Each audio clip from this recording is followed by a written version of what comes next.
सभी का आपके अपने YouTube चैनल केसी एस्ट्रोलॉजी में। और आज हम बात करेंगे चर कारक, जो कि जेमिनी के अंदर, जैसे कि मैंने पहले अपनी 2 वीडियो बनाई हैं, आत्मा कारक और अमात्य कारक। तो आज जो है कि हम जाति कारक के बारे में, ज्ञाति कारक बोलते हैं इसको, ज्ञाति कारक के बारे में बात करेंगे, और जो कि हम दारा कारक के बारे में बात करेंगे। जो ज्ञाति कारक है वो हमारे 6th हाउस को रिप्रेजेंट करता है, यानी कि हमारे शत्रुओं को रिप्रेजेंट करता है, हमारी बीमारियों को रिप्रेजेंट करता है, हमारे लड़ाई झगड़े को रिप्रेजेंट करता है। तो जैसे कि हम पहले जान लेते हैं कि चर कारक जो है कि जैसे हमारा आत्म कारक है वो हमारे पहले भाव को रिप्रेजेंट करता है, अमात्य कारक हमारे दूसरे भाव को रिप्रेजेंट करता है, भात्र कारक हमारे तीसरे भाव को रिप्रेजेंट करता है, और मात्र कारक चौथे भाव को, पुत्र कारक पंचम भाव को, और जो ज्ञाति कारक है वो हमारे छठे भाव को रिप्रेजेंट करता है, और दारा कारक हमारे 7वें भाव को रिप्रेजेंट करता है। इस प्रकार से जो है कि हम जो है कि अपने जो चर कारक हैं, चर कारक इनको इसलिए बोला गया है क्योंकि जो कि हमारी डिग्री के हिसाब से जो है कि हमारे चर कारक डिसाइड होते हैं।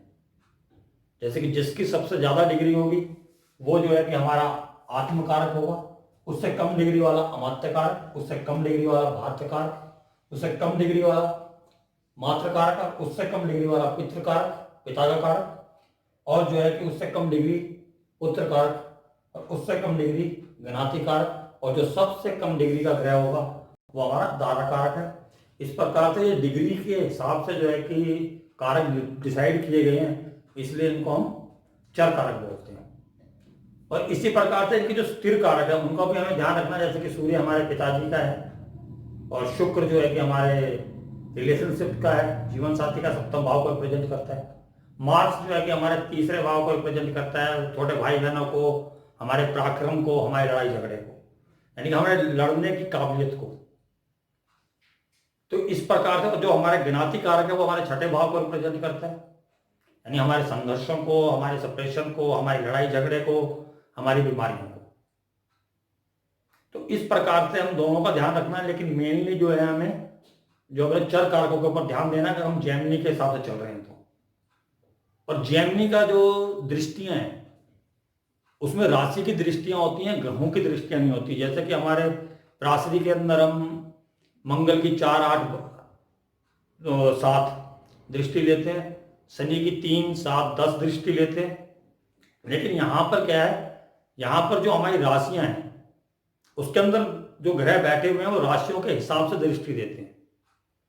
जैसे कि जो राशि जो हमारी चर कारक हैं वो स्थिर कारकों को देखती हैं, और जो हमारी स्थिर राशियां हैं वो हमारी चर राशियों को देखती हैं, और जो है कि अपने पड़ोस की राशि को छोड़कर, यानी कि साथ में पढ़िए। जैसे कि हमारा कोई भी ग्रह 1, 4, 7, 10 ये हमारी चर राशि है, 1, 4, 7, 10 ये हमारी चर राशियां हैं, जो कि हमारे जो है कि 2, 2, 5 और जो है कि 2, 5, 8 और 11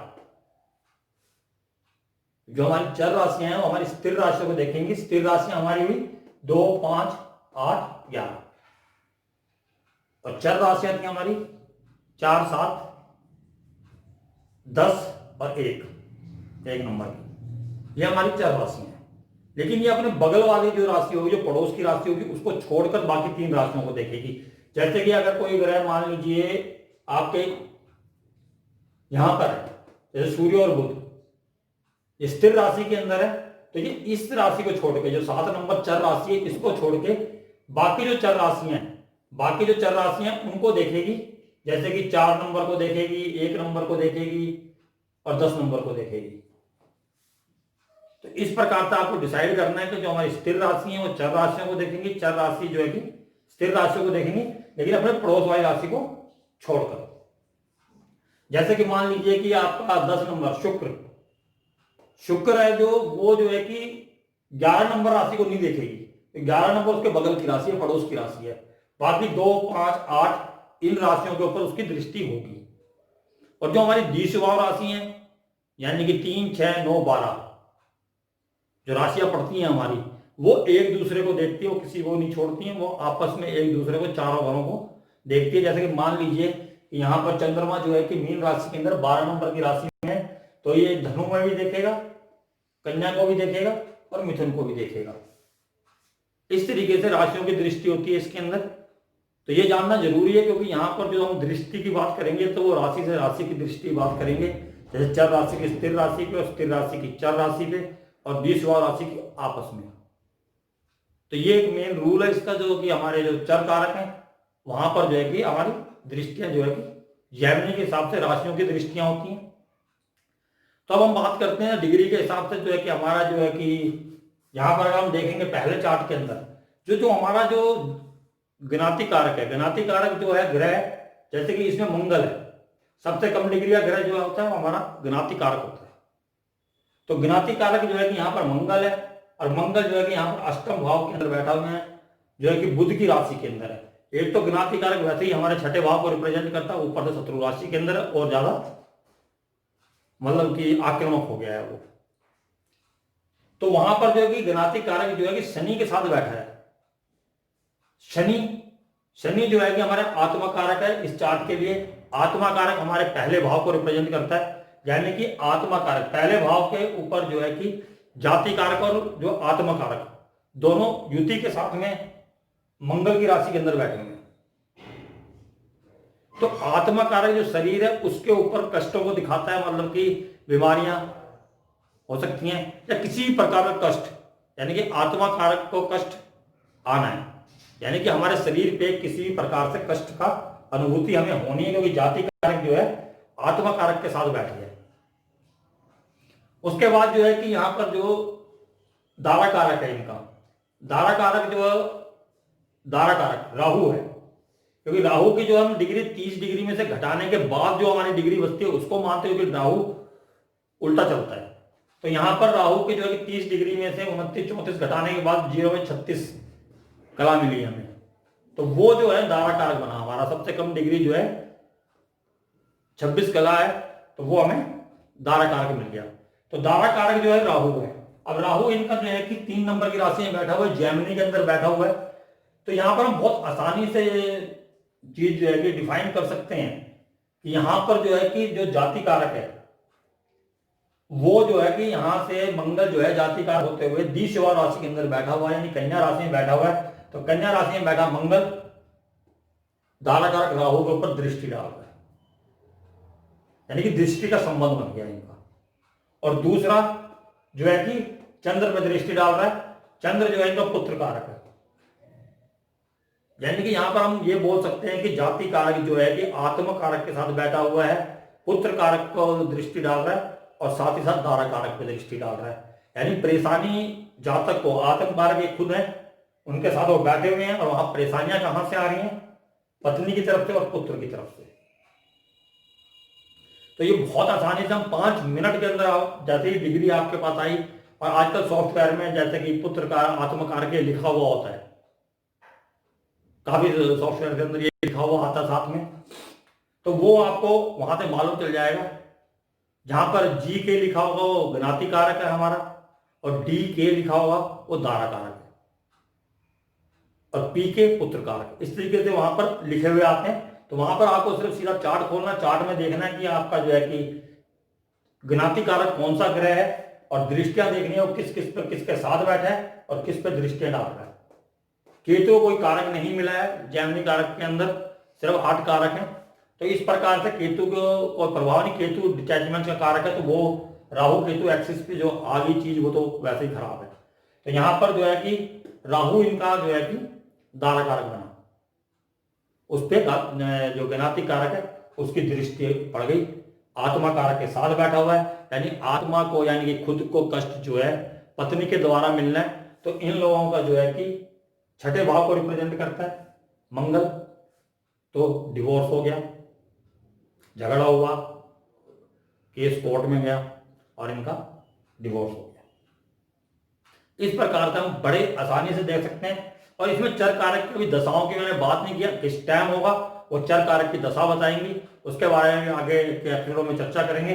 जैसे कि यहाँ पर जैसे चर कारक की दशा जैसे होती है अपने, जैसे कि राशियों की दशा होती है, जैसे कि कन्या राशि के अंदर मिथुन राशि की दशा आ गई, कन्या राशि के अंदर तुला की दशा आ गई, या जैसे वृश्चिक के अंदर मेष की दशा है, वृषभ की दशा अंतरदशा है, इस तरीके से राशि की दशाएं चलती है चर दशा के अंदर। लेकिन आप चार्ट देखते ही ये मालूम कर सकते हैं कि 5 मिनट के अंदर की जो इनका गणाती कारक है वो किन किन पे असर डाल रहा है और कहाँ कहाँ पर परेशानियां इंसान को हो सकती हैं। दूसरे चार्ट के अंदर ले तो यहाँ पर भी जो है कि राहु इनका जो है कि दारा कारक बना है और मंगल ही जाति कारक है। और यहां पर भी जो देखेंगे तो मंगल छठे भाव को रिप्रेजेंट भी करता है। हमारे जो पराशरी के नियम के हिसाब से छठा भाव का स्वामी भी मंगल हुआ, एरीज राशि है वहां पर, और यहां पर भी मंगल जो बुध की राशि के अंदर बैठा हुआ। जैसे कि मैंने बोला कि अगर जाति कारक है और वो जो है कि ऐसी राशि में बैठ जाए जो शत्रु राशि है तो वो और ज्यादा मतलब परेशानी क्रिएट करेगा वहां पर। तो इस प्रकार से वहां पर भी जो है कि वो मंगल जो है कि इनका जो है कि जाति कारक है, गणाति कारक है, और जो है कि वो जो है कि मंगल यहां पर जो है कि शुक्र के साथ बैठा हुआ है। शुक्र इनका जो है कि आत्मा कारक है। यानी कि पहले केस में आपने देखा कि जो उनका गणाति कारक है वो आत्मा कारक के साथ बैठा है, और दूसरे केस में भी जो है कि जो गणाति कारक है वो आत्मा कारक के साथ बैठा हुआ है। यानी कि आत्मा कारक हमारे सेल्फ को रिप्रेजेंट करता है। तो वहां परेशानी है, सेल्फ को परेशानी है। तो कहां से परेशानी है? अब वहां से जो कि यहां पर भी जो है कि वो द्विषभाव राशि के अंदर बैठे हुए हैं जो कि मंगल, तो द्विषभाव राशियों को दृष्टि डालेंगे, राहु पे, चंद्र पे, और यहां वाली राशि यहां कोई ग्रह नहीं है। तो राहु और चंद्र पे दृष्टि है उनकी। राहु उनके दारा कारक है और चंद्र उनके पितृ कारक है। यानी कि इनके चार्ट के अंदर जो है कि गणाति कारक है आत्मा कारक, और जो है कि पितृ कारक, और जो है कि दारा कारक के ऊपर दृष्टि डाल रहे हैं। यानी कि यहां पर भी परेशानी जो है कि गणाति कारक कहां से दे रहे हैं? आत्मा कारक को दे रहे हैं, दारा कारक को दृष्टि दे रहे हैं। यानी परेशानी कहां से आएगी? दारा कारक जो हमारी पत्नी का रिप्रेजेंट करता है, दारा कारक हमारी पत्नी को रिप्रेजेंट करता है, और पितृ कारक चंद्र जिस पर की दृष्टि पड़ रही है यहां से, क्योंकि द्विषभाव राशियों को देखते हैं।